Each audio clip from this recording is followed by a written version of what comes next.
Some breaking news. Again, it's an hour of breaking news. Gary Lineker will announce he's leaving the BBC tomorrow and will not front the 2026 World Cup as planned following the anti-Semitism row. The former Leicester City and England striker is bowing out by mutual agreement from the BBC after 26 years. With his final match of the day this Sunday, a source has told the Sun newspaper tonight it's a heartbreaking end to an extraordinary broadcasting career. Just to reiterate, Gary Lineker will be leaving the BBC early. He's quit the corporation and will not be fronting next year's World Cup in America. Get stuck into Gary Lineker. He's quitting the BBC and will not front next year's World Cup coverage in 2026 in America. Chloe, what's your take on this? I think that it's about time. I think the BBC have had quite a headache with Gary Lineker just posting and tweeting whatever he wants. And there was an interview that was put out with him recently where he was asked, do you think the BBC need to be impartial over the Israel-Hamas war? And he says, no, I don't think so. It's very clear that Palestine is in the right. Everyone should be pro-Palestine. And so he's just very unwilling to behave himself. And what he posted on social media, he claims, I didn't see the rat on there, which is very, very offensive to Jewish people, and that he didn't understand that that was something that Jewish people find offensive. And I'm sorry, that apology just didn't cut it. And even staff within the BBC are getting furious with him. The Jewish staff at the BBC are getting really frustrated with the fact that the BBC still keeps him. So thank God he's gone. I think a lot of people will be happy about this. How on earth are we going to now tune in to every weekend, looking at the football, waiting for Gary Lineker to tell us all about Middle Eastern politics. But look, this is about time that we defund the BBC. It's quite simple. It is no longer the British Broadcasting Corporation with presenters like Gary Lineker. It is the Bakwas Broadcasting Corporation. That's a word I love to use. It means nonsense. But it just seems to be hit by scandal upon scandal. We talked about Hugh Edwards earlier, didn't we? Hugh Edwards, the latest one, more revelations this in the BBC Sunday Times today. It's gone from a global voice of authority and reason and respectability to an absolute laughingstock. It's been infiltrated by thousands of former Al Jazeera activist journalists. It's got people like Gary Lineker being paid millions of taxpayer money. Licence fee money. I guess it is a tax, pretty much. Licence fee money. Let me just show you. Sorry, Bill. I'll come to you in just one sec. I just want to show you first of all something from earlier today on GB News. This was former head of religion and ethics at the BBC, Akil Ahmed, on Free Speech Nation.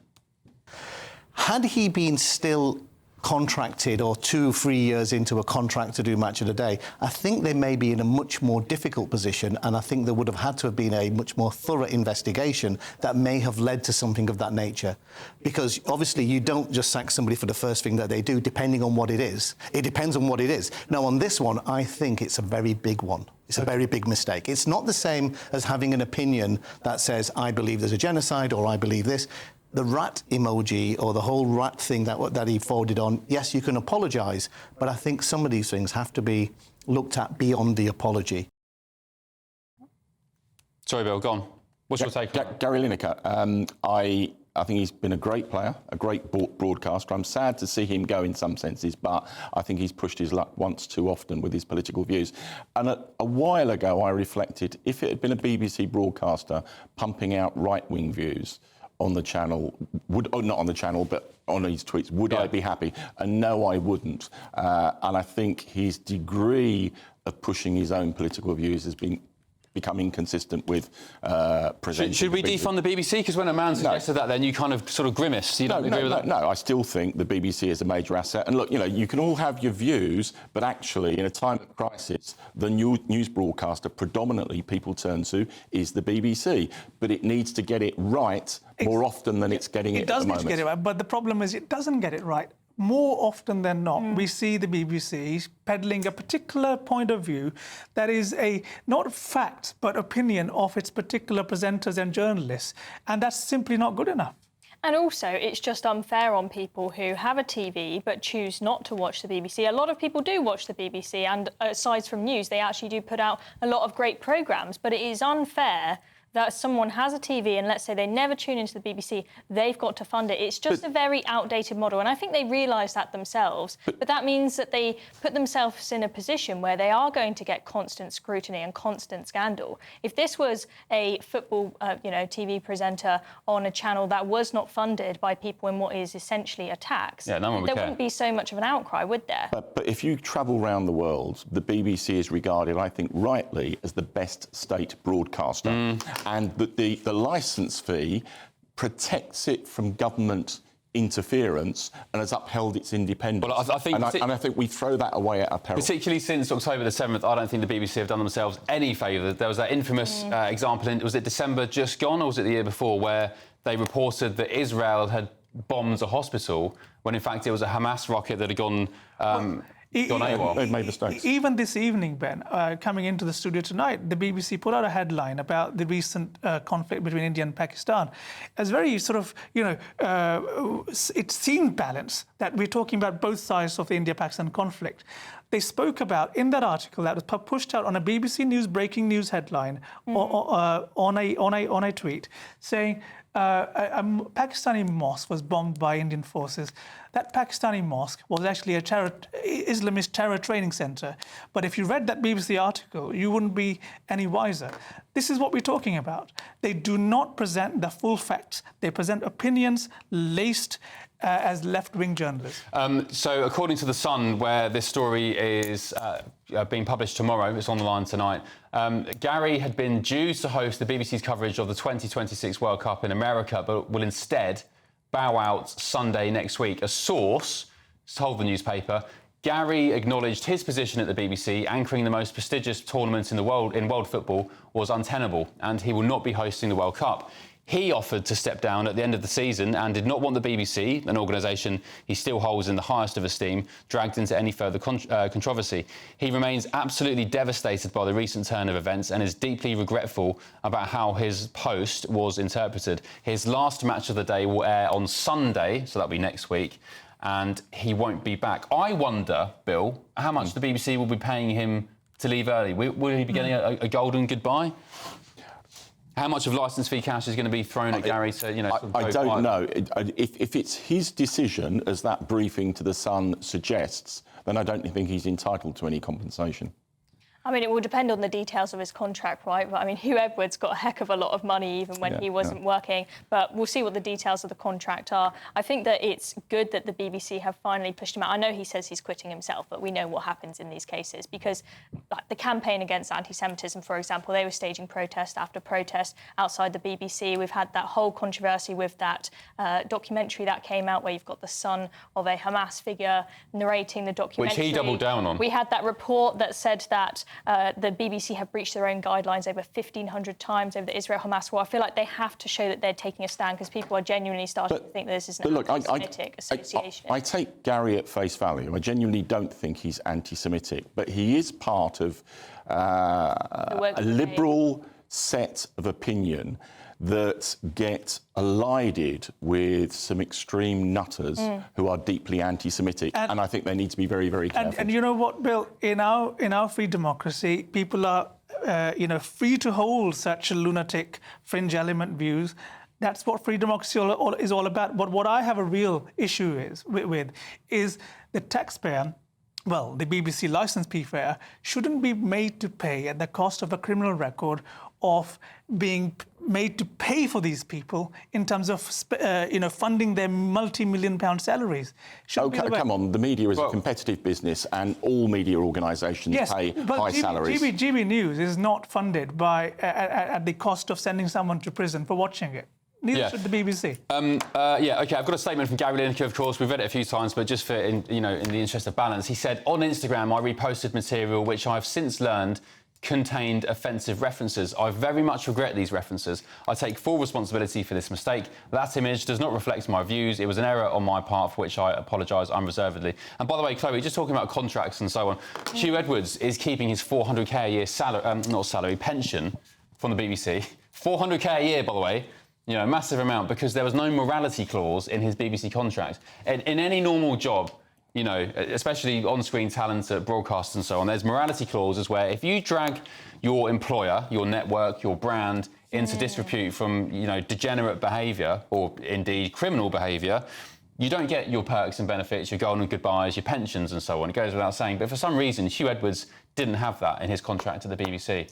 I mean, it's just completely unacceptable that in what is, as we've mentioned several times, essentially a tax, British people are having to pay for this big pension of a paedophile, a criminal. It is absolutely... But just to mention that, I mean, of course... It's deeply wrong. And this will... I mean, the BBC are in a difficult position because they can't go back and change the contract now. They may not want to pay out this big pension given all the controversy because they know it will cause a big storm in the media headlines. But it's their fault for not making sure that contract... But there is a deeper point for the BBC and a number of news organisations that there's been too much of a, we value the talent almost at all costs. And, we saw the Jimmy Savile scandal, we've seen Hugh Edwards, and there needs to be some soul-searching at the BBC and other news organisations. Just to reiterate, of course, what Gary Lineker shouldn't be mentioned in the same breath as Savile or Hugh Edwards. I'm talking about the contract situation. I'm just saying I don't trust the BBC to have proper belts and braces contracts with the likes of Gary Lineker because they've been proven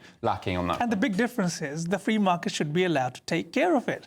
If people want to watch someone or something being presented, well, if they're watching it, well, all well and wonderful. If they don't want to watch it, well, it shouldn't be made... Do you like football, my man? Yes, of course I do. Did you, when you tuned in, I don't know if you ever watched Match of the Day, but when you tuned in, did you tune in for Gary Lineker and Alan Hansen and Alan Shearer? Or did you tune in for the goals? Mostly tuned out because you'll hear... I totally disagree. I mean, look, Gary Lineker, people like Alan Hansen, Alan Shearer, Ian Wright, are damn good broadcasters. So when you tune in, Bill, to Match, used to tune in to the Match of the Day. I mean, you may still now. I don't. You tuned in for Gary to listen to the punditry. No, I tune in for the Spurs game and don't watch the rest of it. But particularly on live broadcasts, I think they're really effective at what they do. Yeah, no, I give you that point. Well, on big event coverage. If it was up to me, I'd have all football commentary being broadcast by a Test match special. Well, there you go. Yeah. I mean, I'm sure that Gary Lineker is an expert on football. I can't say I've ever watched it. I've never been into football. But what I hate is when people they're brilliant at one field, but they know nothing about politics. They still feel the need to broadcast to the world and lecture the world about who they should vote for. It's like, Taylor Swift telling us all we need to vote for Joe Biden. She doesn't know anything about politics. Just stick to singing. Gary Lineker, stick to football. And coming back to the issue of the Middle East, what really concerns me is people who go along with extreme anti-Semitics actually undermine the real and genuine concern. And I speak as a supporter of the State of Israel, but the real and genuine concern about what the Israeli government is doing in Gaza, which I think is increasingly indefensible. Yeah, it puts people off, it dilutes the arguments. Ultimately, it has got nothing to do with us here in Britain. We should not be seeing all this activism on our streets, on our broadcasters, on our TV channels. It's got nothing to do with us. Well, the Palestine we oversaw the creation of the State of Israel, so I think we've got a bit of historical responsibility there. And also, it's been there for more than 75 years. It's time they got hold of their own affairs. We should let Israel do the right thing, finish off Hamas. It's got nothing to do with it. OK. Should we talk about Gary Lineker? Yeah. He is out on his backside earlier than planned. He was meant to be covering, of course, the World Cup next year in America, but after this massive anti-Semitism row, it seems either he's been pushed or he's agreed to go. What's your take on it? If I had to guess, I'd say he's been pushed because he's had so many chances, hasn't he? And he's never gone before. And he carries on tweeting. And then this one, I just do not believe he did not realise that the rat was insulting. I just can't believe it. And he's the ultimate centrist dad, isn't he? He's the pinnacle of Islington. Brew dog swigging. Virtue signalling. Yeah. And his thing is he likes to make really complicated issues really simple and then go, listen, guys, it's simple. It's just good versus evil. So last week he said, for example, trans women were the most persecuted, or trans people, rather, were the most persecuted group of people on Earth. Yeah. I mean, he said men and women's sport isn't an issue. Yeah, which is outrageous coming from a sportsman, because him particularly, he should know best that there's a deep physiological difference between men and women. The thing that really annoyed me that he said last week was, if you are silent, you are complicit, which is such a complicated thing to say, because then you suddenly start checking yourself, thinking, oh, God, every time I've not said something, am I a terrible person? What was he referring to? Gaza? Yes, but on October the 7th, he tweeted about Spurs being top of the league. So, I think that's silence. He didn't say anything about that day. Yeah. So he's a very complicated man. I think he had to go. It says here in The Sun tomorrow, he will announce he's leaving the BBC tomorrow, so Monday rather, getting my days mixed up. He'll announce tomorrow he's leaving the BBC. He won't front next year's World Cup, and a source has told The Sun it's an extraordinary and heartbreaking end to a glittering broadcasting career.